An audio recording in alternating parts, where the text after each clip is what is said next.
welcome to the MessianTics Podcast, a podcast about all things Messianic Judaism. Each episode, we will be sharing our opinions as we tackle some of the biggest issues in Messianic Judaism.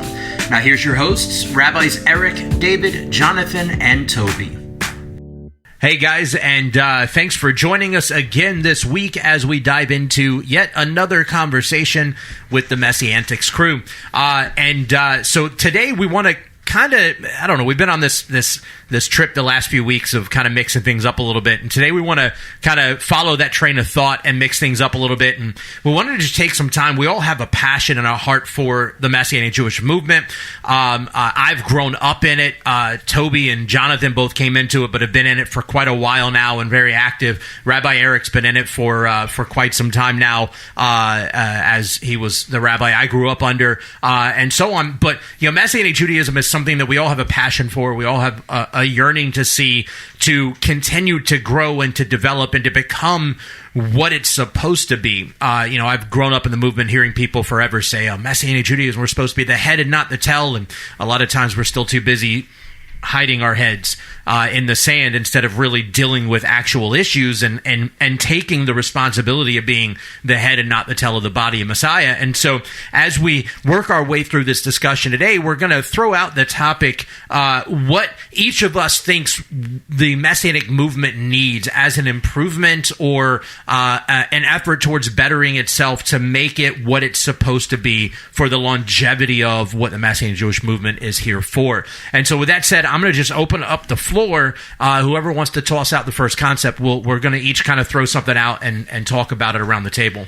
Yeah, I liked what you said. This is Rabbi Eric, by the way. I liked what you said when you talked about putting head in the sand. I was listening to a different podcast the other day, and in it they talked about how young people were walking away from faith because faith had lost its relevance in their life.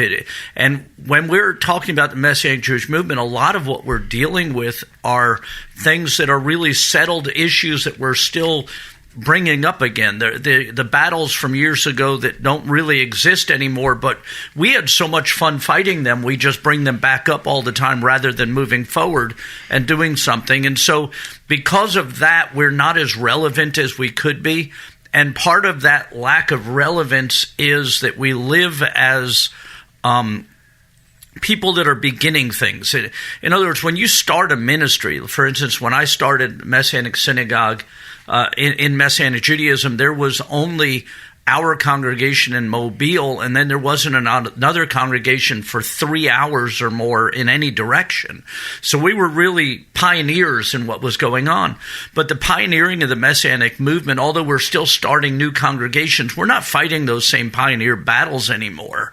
And so where I had to, in the congregation that we started, and then the other congregation we started out of it, where we had to invent everything and redo everything and be on our own to do everything, that's not really the case anymore, and yet we still operate that way. And so if there was one thing that I could change in the Messianic movement that I think would help us to become what we could be, it was to start doing things together. In other words, for instance, in Israel, they have lots of different humanitarian ministries, but they're all individuals. So they're all seeking funding from the same people to fund different things instead of having one administration and then people that do things.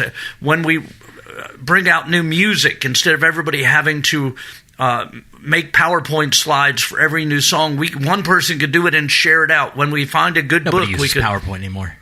Whatever, the presentation software, and disseminate it, to share music together, to work together. When somebody writes a new prayer or utilizes liturgy in a new way, to share it with others. And one of Rabbi Jonathan's passions that he's going to talk about is education. It's traditional or historical, rather, that when a movement or a new denomination, and I don't want to use denomination to describe Messianic Judaism because we're not really denominational, although I think we could be and maybe should be in some ways. started within 50 years, they had their own university, their own college, their own seminary that they have. And although we have seminary structures within other colleges, we've not been able to unify to bring about having our own college. So if I could change one thing, it would just be that we would start working together, that the union, which is the Union of Messianic Jewish Congregations and the International Alliance of Messianic Congregations and Synagogues and the other different groups that are out there would start being brotherly and working together instead of adversarial, as if we were all trying to build our own kingdom, and work together to accomplish things. So this is Rabbi David. I'm going to jump in because my suggestion goes right along with what yours does, and I'm actually going to say that the word we're both kind of playing off of is the idea of unity. But even more so, I'm going to look at it from the converse side of that is, you're suggesting that the various organizations of the Messianic movement, right? And that includes the congregational organizations, UMJC, IMCS, and others that exist that you mentioned. That includes the quote-unquote missional organizations of Jews for Jesus and Chosen Peoples and Jewish Voice and so on, and all of the different Messianic outreach organizations like Ahavad Ami and Yeshivat Shuvu and others that are out there. And everything that's in Israel and Eastern Europe and whatever, it's not just an idea of working together, but I know this is a really novel idea, and I know that we as Jewish people have a much better history of arguing than we do of supporting each other, but the converse side to working together is, how about we not work against each other? Right? We need to be in unity. John 17, Yeshua says, and we talked about this a few episodes back also, John 17, verse 20, Yeshua says, I pray not on behalf of these only, talking about the disciples that are there with him, but also for those who believe in me through their message, which is the very gospel we're reading, right? Who believe in their message, that they all be one. Just as you, Father, are in me and I am in you, so also may they be one in us, so the world may believe that you sent me. The glory that you have given to me, I have given to them, that they may be one, just as we are one, I in them and you in me, and that they may be perfected in unity, so that the world may know that you sent me and loved them as you loved me.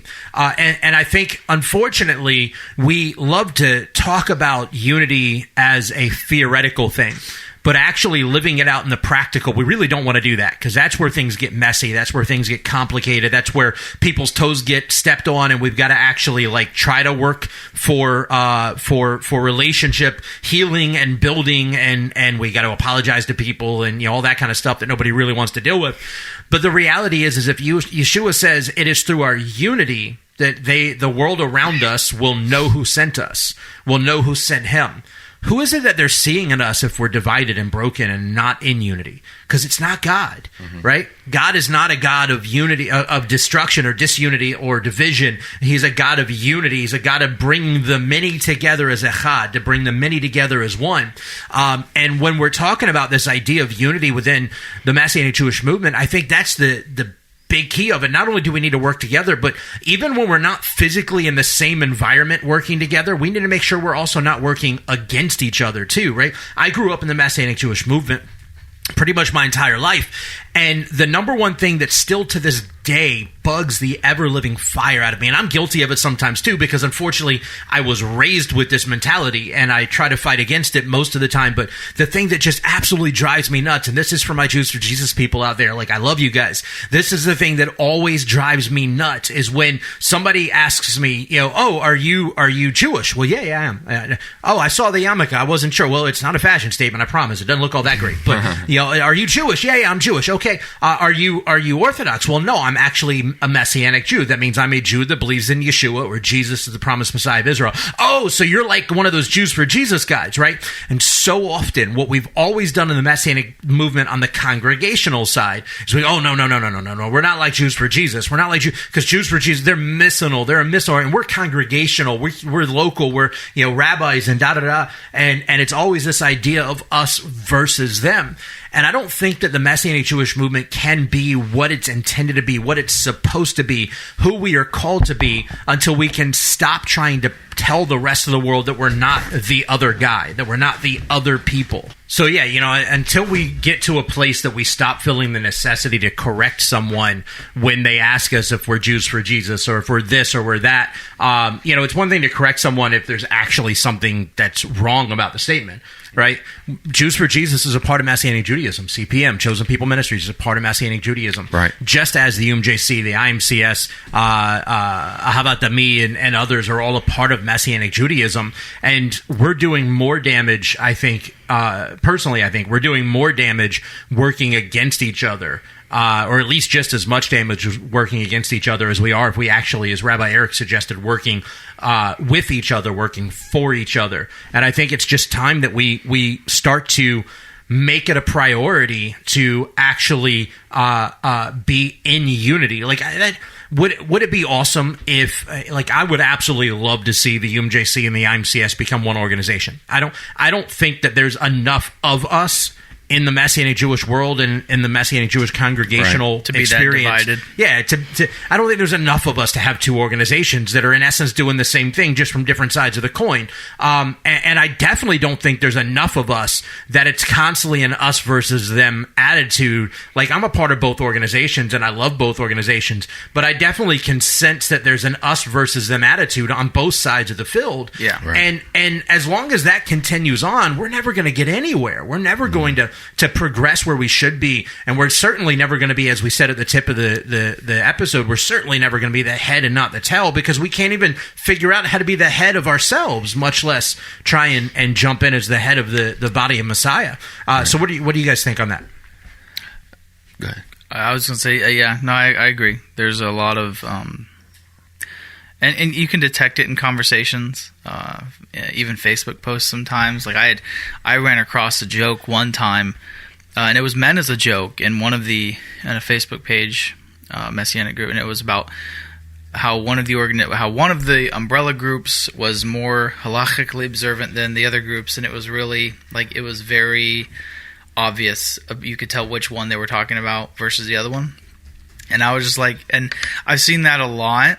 And, before, I've only been with Brit-Om for a couple years now. So, I've only been under the IMCS umbrella for a couple years. Before that, I was, kind of off in one of the many different, individual...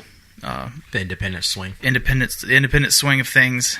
And, it becomes more apparent the more involved I get with...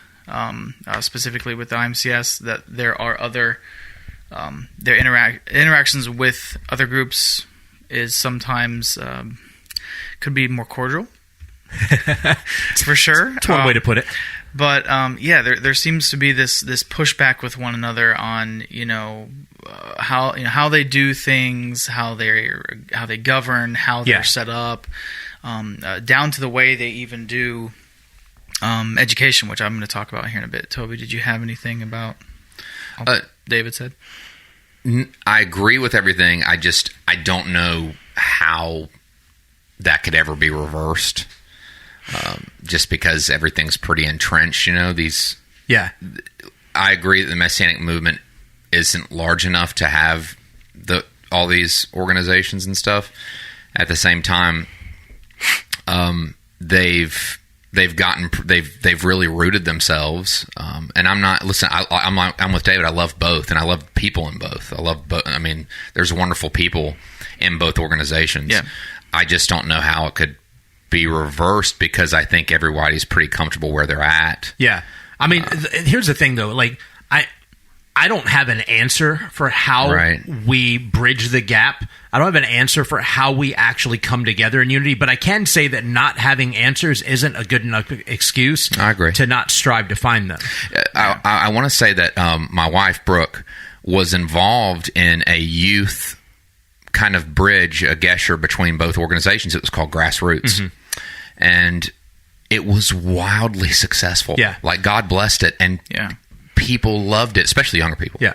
Well, and the grassroots movement, which unfortunately I was invited to a couple of them, but I wasn't able to actually get there for various reasons. But the grassroots thing, the whole reason it started was because you had a bunch of kids that grew up in the IMCS, a bunch of kids that grew up in the UMJC, a bunch of kids that grew up in the Jews for Jesus world, Chosen People world, etc.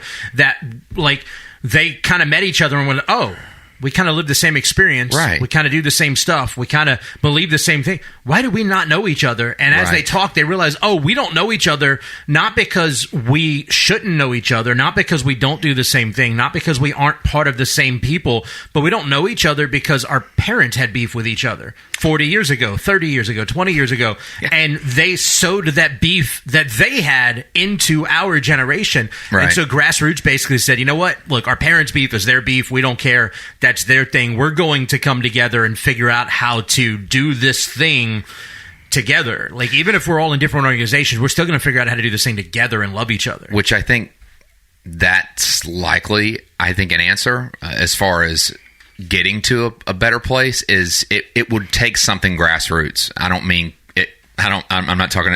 It would take something like that, but grassroots, is also an adjective. Something it would take, and you know, with it being so successful, and the reason why it's so successful, in my opinion, is simply because that is the heart of God. Yeah, and I think that when He sees us doing something in unity, it's His very nature to be attracted to it.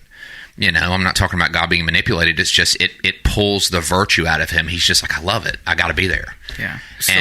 Sorry, go ahead. No, I'm just saying that I think something like grassroots is the closest thing we'll have to a solution. Yeah. Well, and it requires people talking.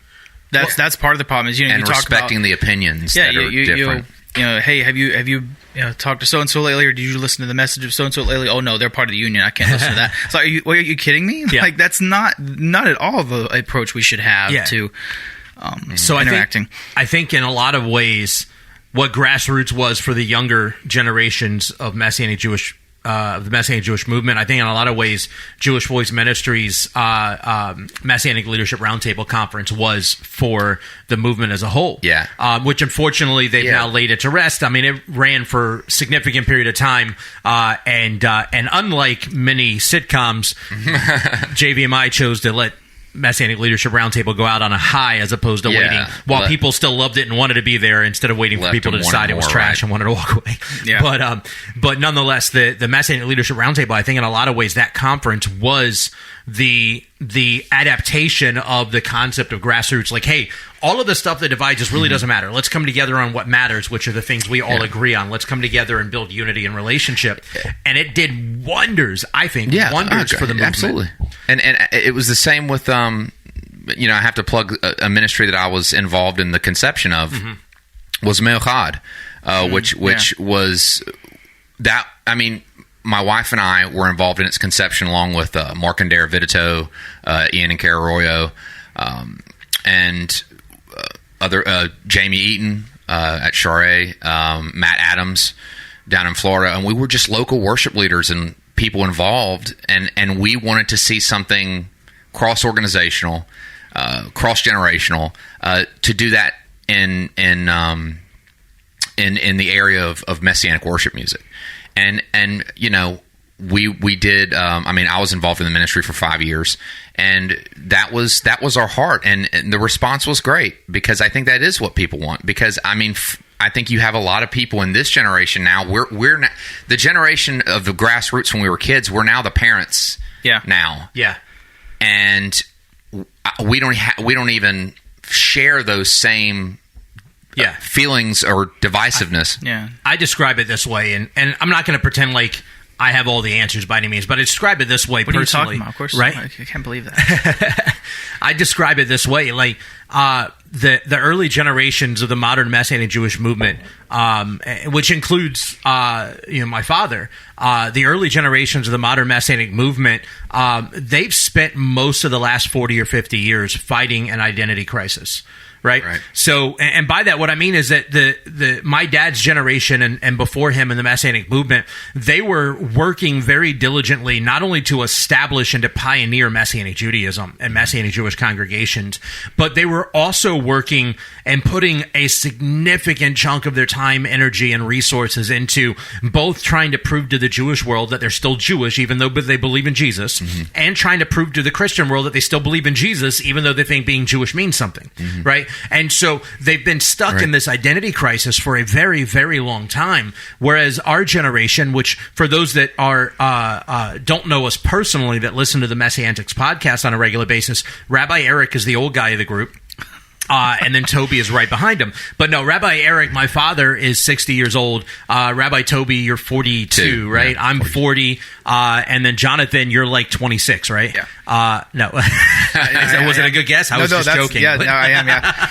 So then Toby's the next old guy, but so the three of us, quote unquote, younger rabbis are we're in a bit of a different place in terms of generationally the Messianic Jewish movement, and in my experience within my generation of the Messianic Jewish movement is that my generation doesn't care as much about the identity crisis because we're not really struggling with that anymore. We've kind of gotten to a place that we're very literally the ideal of what Messianic Judaism. The hopes of Messianic Judaism were that our parents had, right? Because I don't care if somebody doesn't think I'm Jewish.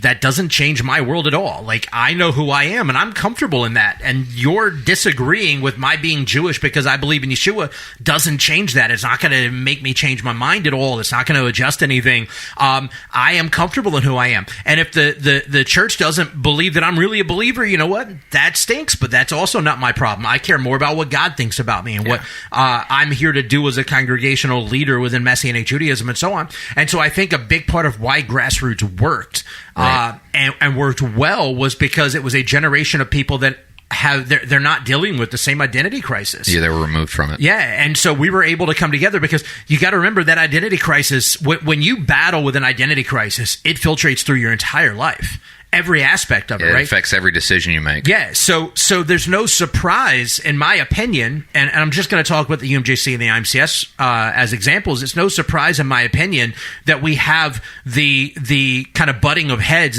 as Rabbi Jonathan was talking about earlier, between the UMJC and the IMCS, the leaders of the two, the rabbis of the two, and so on. Because the reality is there's still that identity crisis. The IMCS is this, and they do that, and they're different this way, and the UMJC is this and they're that and they do things this way and it's different, and it's still that same identity crisis. Well, they're trying to prove they're really Jewish and they're trying to prove they're really Jewish, but they're trying to prove it from different ways. And the reality is that identity crisis is still a battle.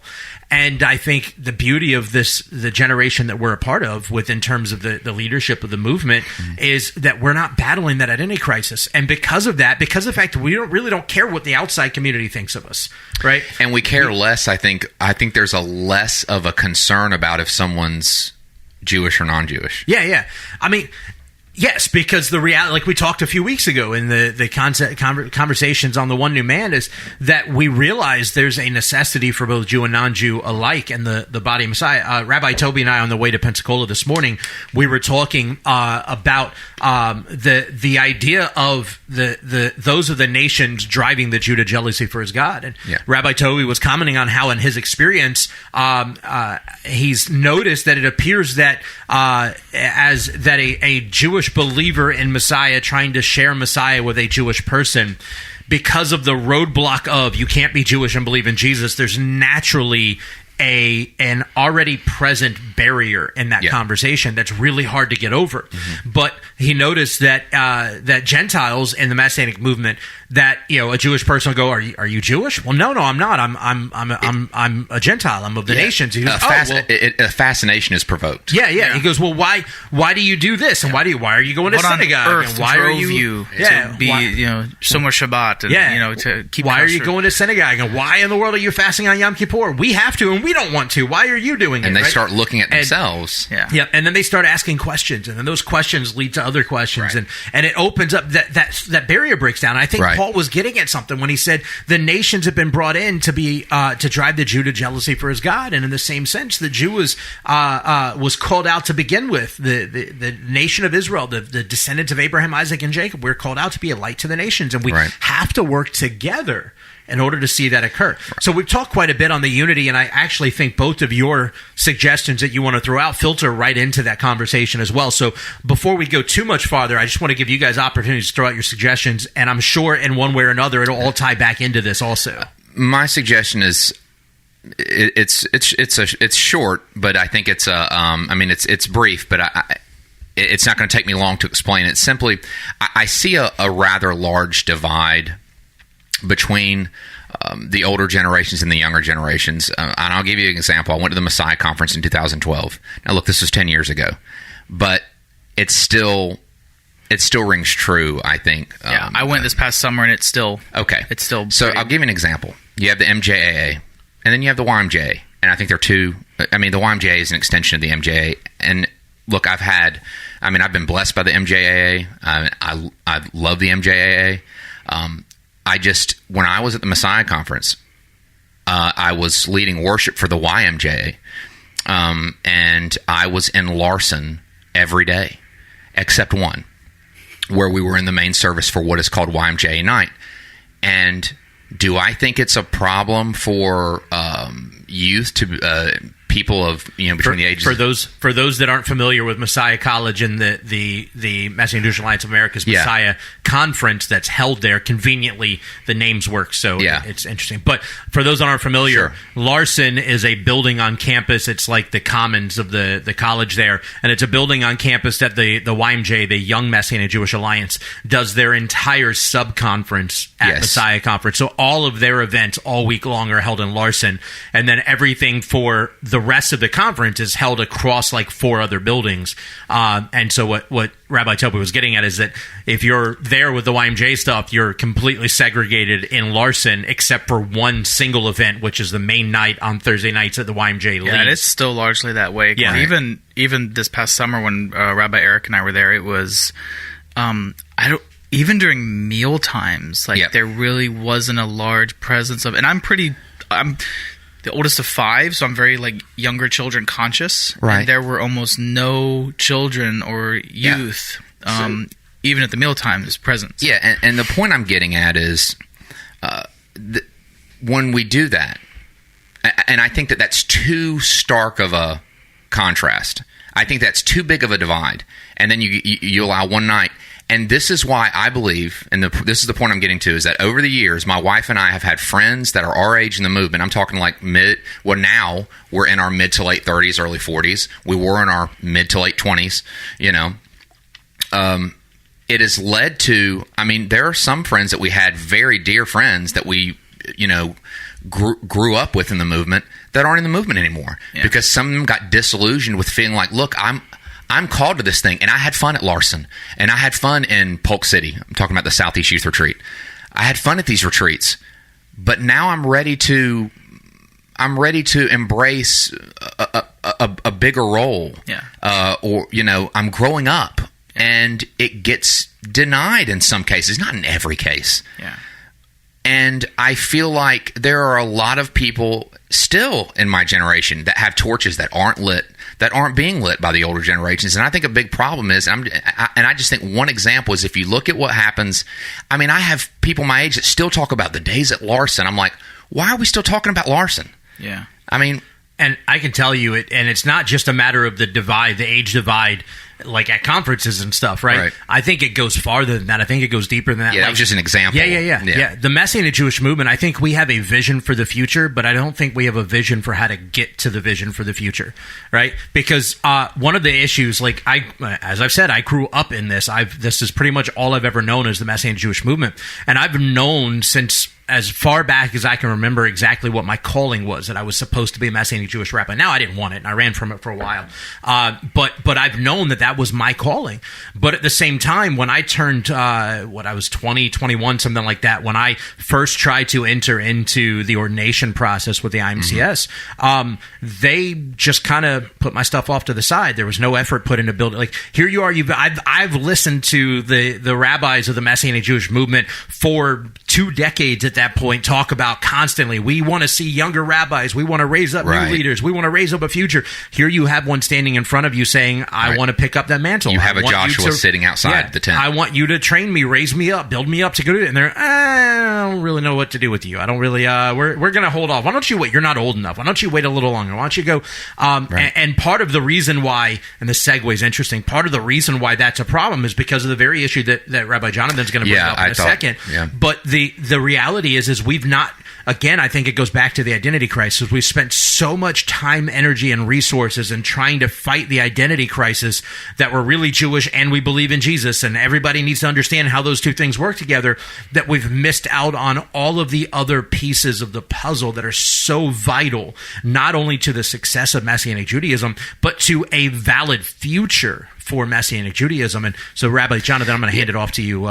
Before we go to Rabbi Jonathan, I just want to say a big advocate for this, and it's just we need more voices like this, is Rabbi Jonathan Bernis. Yes, absolutely. With Jewish Voice Ministries.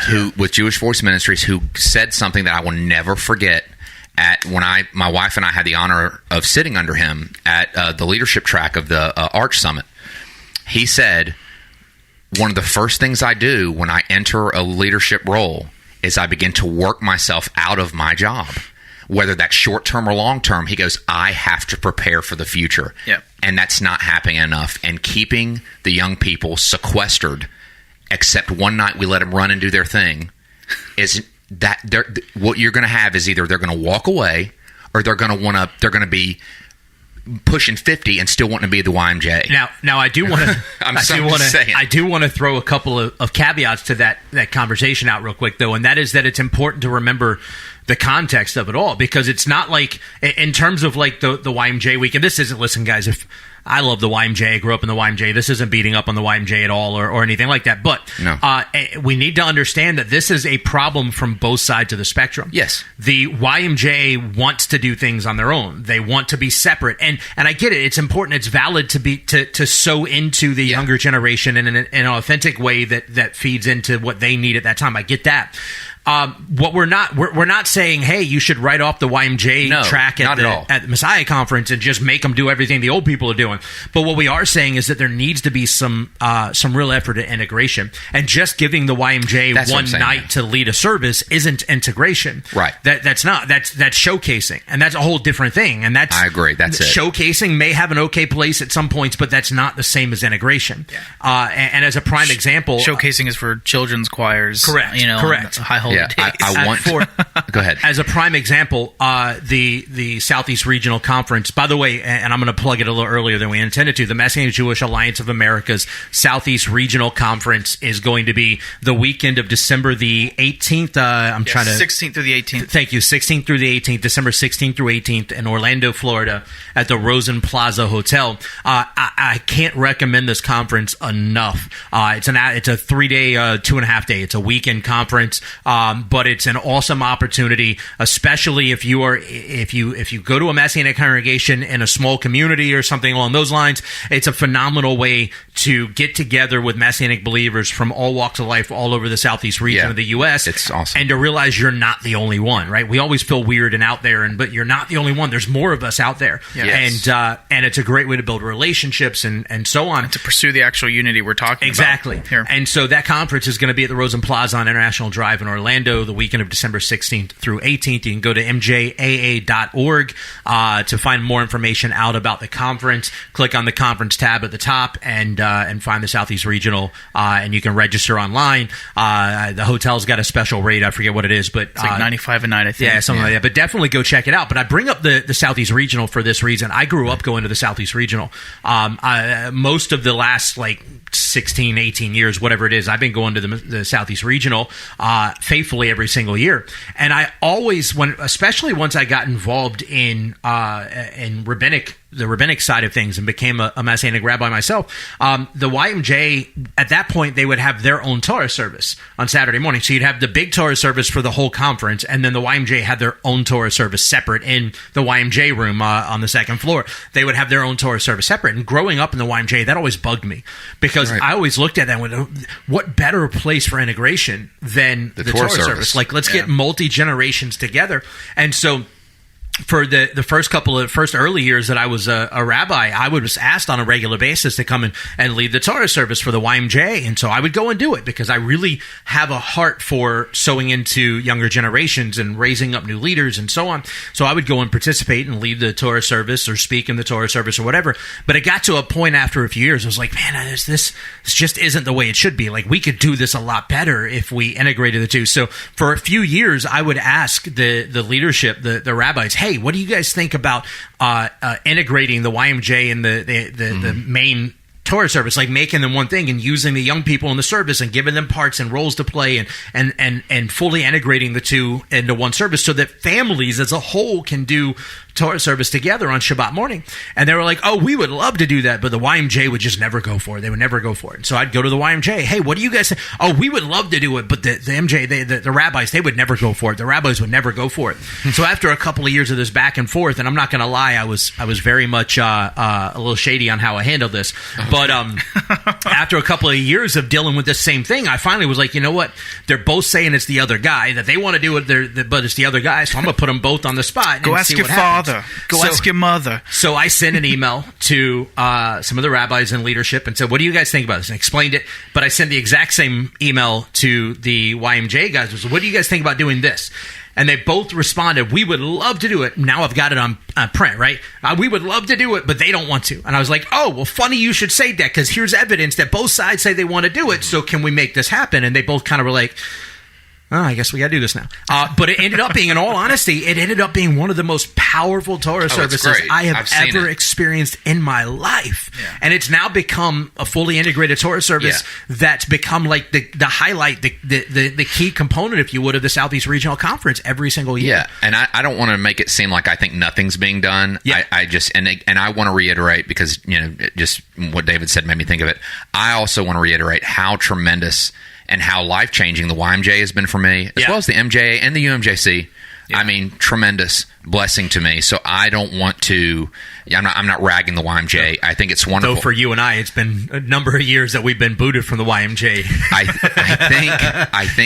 I think when you keep them two separate, when it comes time to build a bridge, like David showed in his own true story, it almost came. Well, we don't know. Do we need to even build the bridge? Yeah. Well, and because, you know, the YMJ runs till what, 21? You know, it's really technically 30. Technically 30. Yeah. Okay. And I just know you have a lot of young people that are like. Now, when you get into that, when you get above high school, when you graduate high school, there's like a college, a career side, and a high school side. Okay. But the age of the YMJ goes up to, I think, 30. But I think that the story about the YMJ just represents a bigger issue, even outside the YMJ, which is just young people need a clear path to embrace their calling when they get older, when it's their generation for God to use them. And they need mentors that are willing to help them identify that calling. And listen, it's not just a ministerial calling. Like, I'm not talking just what do you call it? Professional ministry, or what's the word I'm looking for? Professional clergy. Yeah. I'm not just talking full-time about ministry. Being a rabbi or a worship leader or a youth lay leader. Ministry. Like, we're not just talking about congregational or missional ministry as a calling. Like, we've got to understand, and I think this feeds into everything we're talking about, right? We've got to understand that 99.8% of the Messianic Jewish movement have zero ministry calling within a congregation or an organization. Their calling is to be in ministry in the marketplace. Right. And we need to recognize it's not just about sowing into young people to become rabbis or worship leaders or whatever else, but it's sowing into young people to live their calling out as a follower of the promised Messiah of Israel, living out the Great Commission in their marketplace. Marketplace ministry is such a vital thing that we just complete. I think as a whole, the body of Messiah just doesn't do enough to build up marketplace. We talk about calling, and it's always rabbi, pastor, it's always worship leader, missionary, Yeah, whatever. that's true. That's true. You're right. But some people, like, I got a really good friend. I'm not going to throw his name out there, but I got a really good friend, lives in California, and I think at some point he's got a calling to be a rabbi. But nonetheless, there is definitively a dynamic calling on his life in the business world. And he has reached so many people with the good news of Yeshua through his marketplace ministry, through living his life out for the Lord no matter what in the marketplace. He's reached more people than I lead a congregation. I've been involved in congregations all over the U.S. He's reached more people, I think, that I've had an opportunity to just in any given annual year because of the fact that he's able to interact in a grander scale with people. And we need to recognize that it's not just building up people to live out a calling in ministry, in vocational ministry. That's the word I'm looking for. To live out a vocational ministry call. But there are those whose ministry call is in the marketplace. We need to build them up as well. There are a lot of people that mechanics have a phenomenal opportunity to share the good news because you know what? An elderly widow comes in with their brakes needing to be done. That mechanic has the opportunity to be able to share the love of Messiah, very literally taking care of the widowed right there in a very honest way and care for them and make sure that only what needs to be done is done and give them whatever breaks they can and so on. That's just one example, but that marketplace ministry is something that we just ignore, and I don't think we do it intentionally. It's just our thought is calling ministry, vocational ministry. And Jonathan, I'll let you. I want to tag in on your. That's fine. That's totally. I mean, it's a very important thing, and it's. Candles shine brighter when there's usually one or two, not 60 of them. So when you're in congregational ministry, especially, you are usually surrounded by others who are sharing light, and you're still light. Like it doesn't change the fact that you're light, but you're like, what are you? Now you may be pouring oil into others. You may be pouring, adding wax to the candles of other people, which is what we do. It's just a large part of our ministry is to pour into people so that they can burn bright outside in the world when they're standing by themselves. And so that's a good way to look at it. And it's important for those people to realize that when you're by yourself, you shine all the brighter when you live a godly life, when you share about Yeshua and your relationship to being a disciple of Yeshua. So that's very important. And and it does stand out. I'll never forget the time that the owner of the restaurant I worked in years ago, she was at least nominally Catholic. I don't know how observant she was as a Catholic, but she told me one time, and I had been there for almost a year, and she was talking to me one time because something had come up, and I was just expressing probably how I would not do a certain thing to handle the said issue and I couldn't remember if it was a kitchen issue or a front of house issue, but she just kind of looked at me and she's like, I just want to let you know that whenever I think of Jesus and how he would have been in the world, how he behaved in the world, you are the closest to that. You come the closest to me seeing him in you out of most people that I see as Christians. I'm like, well, thank you. That's a huge compliment because that's what I strive for every day. Is that His light would shine through me, and that my Father in heaven would be glorified by my life. But so marketplace ministry is definitely one we could focus more on. And but anyway, I'm going to jump into what we could improve on in the Messianic movement as a whole is actually establishing a good, emphasis on good, form of organized education. Because here's the reality of it. When like Rabbi Eric was saying earlier, there is not a religious system within the Judeo-Christian system. Judaism has yeshivot all over the world, whether they be conservative or Orthodox or Reform.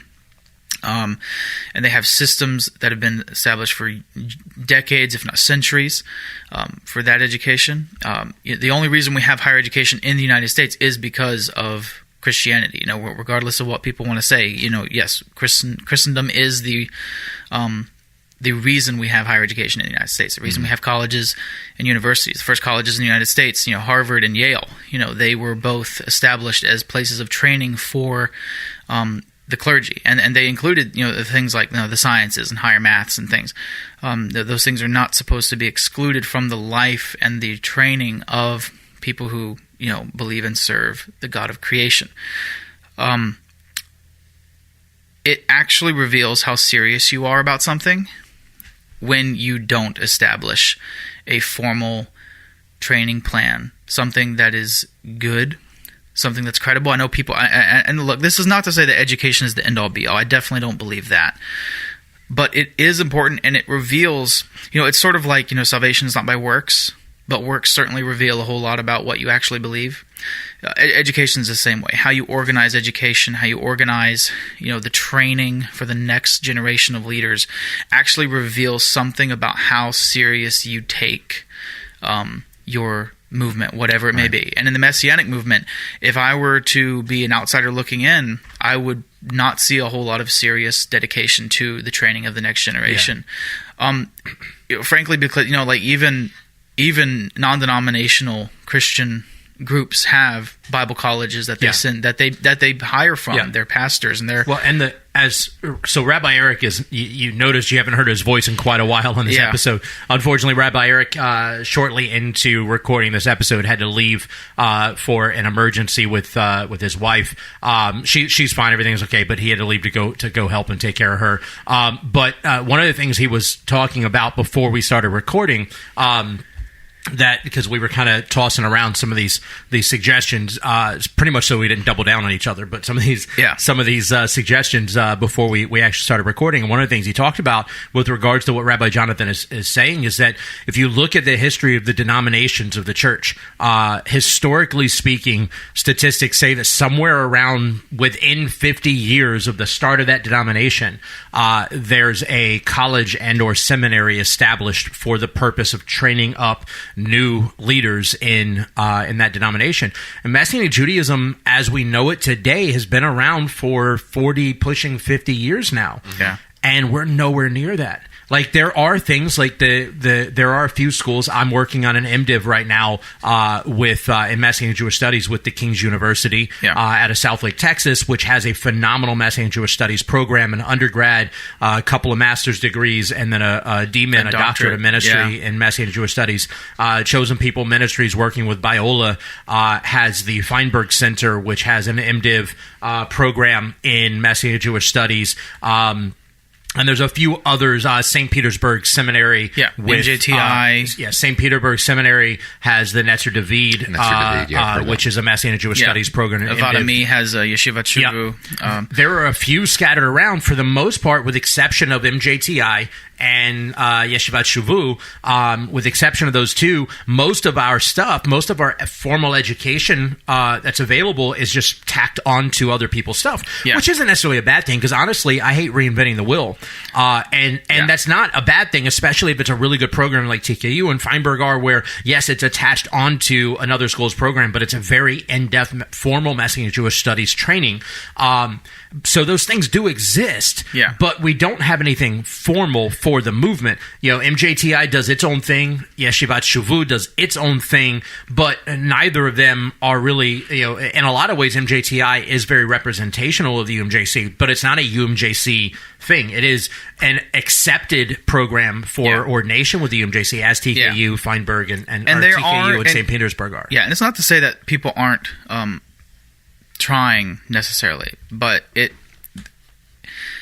we talk about unity, and we talk about we see the different groups pushing back against each other's stuff, like, well, we're not doing that because they're doing that, or they do that, so we're not doing that, and you just kind of, it cuts out the legs from under people. It shoots people down, because like, for example, people are trying, but they're not quite getting there, because it's also not it's not treated as serious. It's not treated formally like you would. Like, for example, Toby, when you went off to college, your parents, your family, they were all super excited for you. They probably gave you a bunch of money, threw a party and sent you off, and helped you move into an apartment or your dorm, and settled you down, and like, life was serious. You were going to be living in a different place. You were going to be sitting at the feet of professors, learning whatever, whether biology or math or music.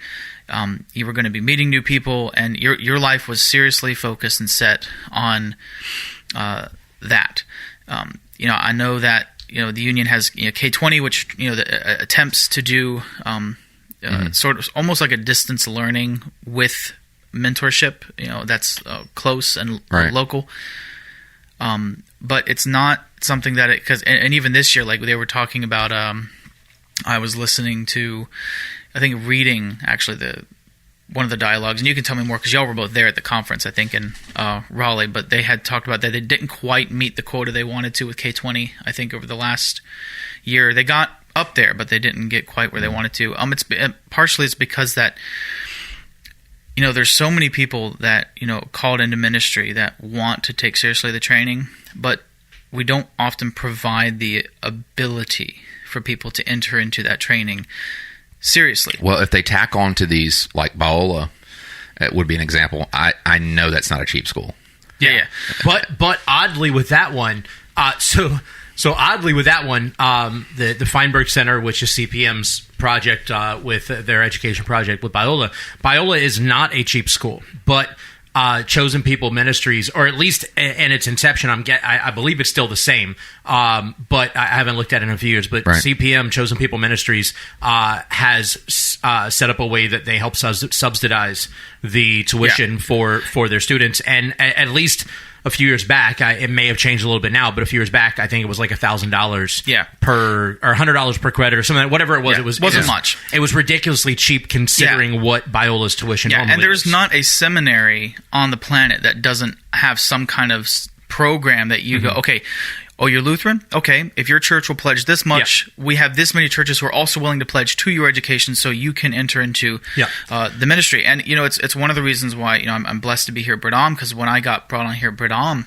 Rabbi Eric and the elders agreed that, well, not only am I paid as staff here full-time, but I'm also, they're willing to help with future educational pursuits, and I plan on pursuing my MDiv eventually in the next couple of years. Just trying to pay down some debt right now, Right. but that's taking it seriously. Mm-hmm. When it's sort of like put your money where your mouth is. When you're willing to put money and say, all right, God is calling you to be a rabbi. Let's put you in an intern. Let's put you as an intern somewhere. Let's see how you do. Let's let this rabbi report on you. Okay, successful summer of interning with this rabbi. He's definitely a called teacher. He loves serving people, pouring the words of God into people's lives, and how to live those out today. Great. Now let's offer him some scholarships to go, and let's help him to either relocate. And for those single people, it's really easy to relocate and to put them in school. Yeah.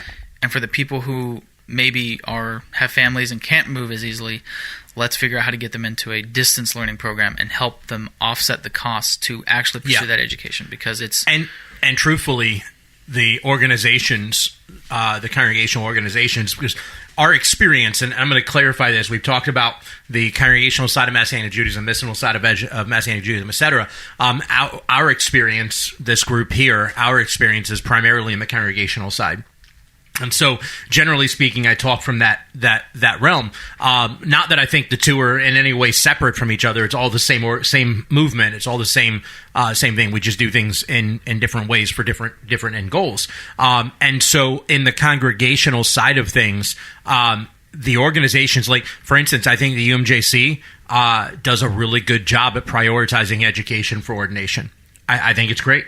The IMCS, which is where I carry my ordination from, and this statement may get me in a little trouble, but it's not the first time. You guys have probably listened to enough of our episodes at this point to realize that I will say what I think and deal with whatever comes from that later. But the reality is that the IMCS, which is where Rabbi Eric and I carry our ordination, where Rabbi Toby and Rabbi Jonathan are working on their ordination, in my opinion, I do not think that the IMCS prioritizes education as much as it should. And I think that there are far better things we could be doing. And nonetheless, both organizations, I think, could be doing a lot more to raise funds or prioritize funds as Rabbi Jonathan was saying, for the education of the future of our movement. And I think what I'd like to see is, because I understand, a lot of these things have been built and established and have been, proven that with the people that come in, they graduate them from, they work. Yeah. I'd like to see them come together and join, because the thing about going to university or college today is not everything you hear you're going to agree with, especially when it's more the liberal arts stuff, like things in literature and philosophy and theology. You go to class and you hear that, and then you get to write in response to it. It doesn't mean you have to agree. I had a philosophy class. And you learn pretty quick which professors are the ones that you can respond to, and which professors are the ones that you just give them the answer they want. And I had a great philosophy professor who he would, as long as you could actually back up your argument, you would be fine on your papers, and as long as your grammar was fine too, which some of us struggle with. But I would write almost every paper I wrote was in direct opposition to what he would teach on, and he was fine with that. We had a great relationship through school. But that's coming together. Having a physical location would be great. First off. But having a place where you have different rabbis and Messianic teachers from all different backgrounds, people who are, more halakhic, hold halakhic observance, to a higher degree than others, people who might be a little more on the Pentecostal side of things, but having them all there able to teach and present and bring students together. Yeah. Everybody's got something to bring to the table. Everybody's got something to bring to the table, and so having all that there would be super important, and that's what I would like to see. I would like to see, but again, back to unity, seeing people come together and bring these organizations together, and they can still remain their own separate things. Yeah. But I would like to see something that is jointly created. That's true. Provides a place of learning and growth for the future. Of the Messianic Jewish leaders. Yeah. So with that said, we could probably go on and on for hours and hours on this. These issues, and look, in the future we'll probably have more episodes like this. It's one of the things about being a rabbi or in ministry or whatever is that we are thinkers, and a big part of congregational leadership is that we have to or should be always thinking about the future and how we can improve to make a lasting future and to leave behind a lasting legacy for the generations to come. So I'm sure we'll have more episodes where we cover issues like this.